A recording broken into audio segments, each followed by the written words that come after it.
ಕರ್ನಾಟಕ ಸರ್ಕಾರವು 6ನೇ ಗ್ಯಾರಂಟಿ ಭೂ ಗ್ಯಾರಂಟಿ ಯೋಜನೆಯನ್ನ ಘೋಷಿಸಿದೆ. ಇದರಿಂದ ಬೆಂಗಳೂರಿನ 7 ಲಕ್ಷ ಜನರಿಗೆ ಹಾಗೂ ಕರ್ನಾಟಕದ ವಿವಿಧ ಭಾಗದ ಆಸ್ತಿದಾರರಿಗೆ ಬಂಪರ್ ಸಿಕ್ಕಂತೆಯೇ ಆಗಿದೆ. ನಮ್ಮ ಬೆಂಗಳೂರಿನ 7 ಲಕ್ಷಕ್ಕೂ ಅಧಿಕ ಆಸ್ತಿ ಮಾಲೀಕರ ಹಿತದೃಷ್ಟಿಯಿಂದ ಬಿ ಖಾತಾದಿಂದ ಎ ಖಾತಾ ಪರಿವರ್ತನೆಗಾಗಿ ನನ್ನ ಈ ಖಾತಾ ಅಭಿಯಾನವನ್ನು ಮೇ 16ರಿಂದ ಆರಂಭಿಸಲಾಗಿದೆ.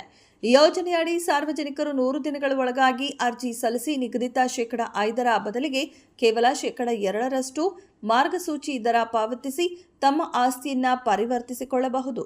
ಜನಪರ ಆಡಳಿತದ ಮೂಲಕ ನಿಮ್ಮ ಆಸ್ತಿಗಳಿಗೆ ಸುರಕ್ಷತೆ ಒದಗಿಸುವುದೇ ನಮ್ಮ ಗುರಿ ಎಂದು ಉಪಮುಖ್ಯಮಂತ್ರಿ ಹಾಗೂ ಬೆಂಗಳೂರು ನಗರಾಭಿವೃದ್ಧಿ ಸಚಿವ ಡಿಕೆ ಶಿವಕುಮಾರ್ ಅವರು ಹೇಳಿದ್ದಾರೆ.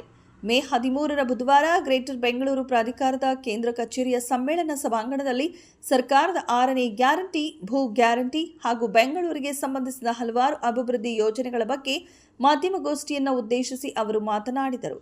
ಬೆಂಗಳೂರು ನಗರದ ಇತಿಹಾಸದಲ್ಲಿ ಈವರೆಗೆ ಯಾರೂ ಇಂತಹ ಬೃಹತ್ ಕಾರ್ಯಕ್ರಮವನ್ನು ಹಮ್ಮಿಕೊಂಡಿಲ್ಲ. ನಮ್ಮ ಬೆಂಗಳೂರಿನ 23 ಲಕ್ಷ ಮನೆಗಳ ಆಸ್ತಿಗಳನ್ನು ಅಧಿಕೃತಗೊಳಿಸಿ ಹಕ್ಕುಪತ್ರಗಳನ್ನು ಜನರ ಮನೆ ಬಾಗಿಲಿಗೆ ತಲುಪಿಸಲು ನಾವು ತೀರ್ಮಾನಿಸಿದ್ದೇವೆ ಎಂದು ಡಿಕೆ ಶಿವಕುಮಾರ್ ಅವರು ಹೇಳಿದ್ದಾರೆ. ನಾವು 6ನೇ ಗ್ಯಾರಂಟಿ ಅಂದರೆ ಭೂ ಗ್ಯಾರಂಟಿಯ ಯೋಜನೆಯ ಮೂಲಕ ಆಸ್ತಿ ದಾಖಲೆಗಳ ದುರುಪಯೋಗವನ್ನು ತಡೆಯಲು ಪ್ರತಿಯೊಂದು ಆಸ್ತಿಯ ಮ್ಯಾಪಿಂಗ್ ಮತ್ತು ವಿವಿಧ ಪ್ರಕ್ರಿಯೆಗಳನ್ನು ಪೂರ್ಣಗೊಳಿಸಿ ಜನರಿಗೆ ಅವರ ಆಸ್ತಿ ದಾಖಲೆಗಳನ್ನು ಒದಗಿಸುತ್ತೇವೆ. ನನ್ನ ಖಾತೆ ನನ್ನ ಹಕ್ಕು ಅಭಿಯಾನವನ್ನು ನಾವು ಹಮ್ಮಿಕೊಂಡಿದ್ದೇವೆ. ಪ್ರಸ್ತುತ ನಗರದಲ್ಲಿ 7 ಲಕ್ಷ ಬಿ ಖಾತೆಗಳಿದ್ದು, ಈ ಪೈಕಿ ಆರಂಭದಲ್ಲಿ ಬಂದ 11,000 ಅರ್ಜಿಗಳಲ್ಲಿ 7,000 ಅರ್ಜಿಗಳನ್ನು ವಿಲೇವಾರಿ ಮಾಡಿದ್ದೇವೆ.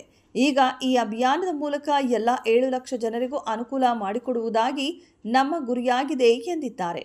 ನನ್ನ ಖಾತೆ ನನ್ನ ಹಕ್ಕು ಅಭಿಯಾನವನ್ನು ಮೇ 16ರಿಂದ ಆರಂಭಿಸಿ ಸುಮಾರು 3 ತಿಂಗಳುಗಳ ಕಾಲ ಪ್ರತಿ ಶನಿವಾರ ಬೆಳಗ್ಗೆ 10 ಗಂಟೆಯಿಂದ ನಡೆಸಲಾಗುವುದು. ಒಂದು ಪಾಲಿಕೆಗೆ 10 ಸ್ಥಳಗಳಂತೆ ಒಟ್ಟು 50 ಜಾಗಗಳಲ್ಲಿ ಈ ಕಾರ್ಯಕ್ರಮ ನಡೆಯಲಿದೆ. ಸಾರ್ವಜನಿಕರ ಹಿತ ದೃಷ್ಟಿಯಿಂದ 2ನೇ ಮತ್ತು 4ನೇ ಶನಿವಾರ ರಜೆ ಇದ್ದರೂ ಸಹ ಅಧಿಕಾರಿಗಳು ಲಭ್ಯವಿದ್ದು ಕೆಲಸ ಮಾಡಲಿದ್ದಾರೆ. ಯಾರೊಬ್ಬರಿಂದಲೂ ರೂಪಾಯಿ ಲಂಚವಿಲ್ಲದೆ ಪಾರದರ್ಶಕವಾಗಿ ಮನೆ ಬಾಗಿಲಿಗೆ ಖಾತೆ ಒದಗಿಸಿಕೊಡುವುದೇ ನಮ್ಮ ಸಂಕಲ್ಪವಾಗಿದೆ ಎಂದು ಹೇಳಿದರು.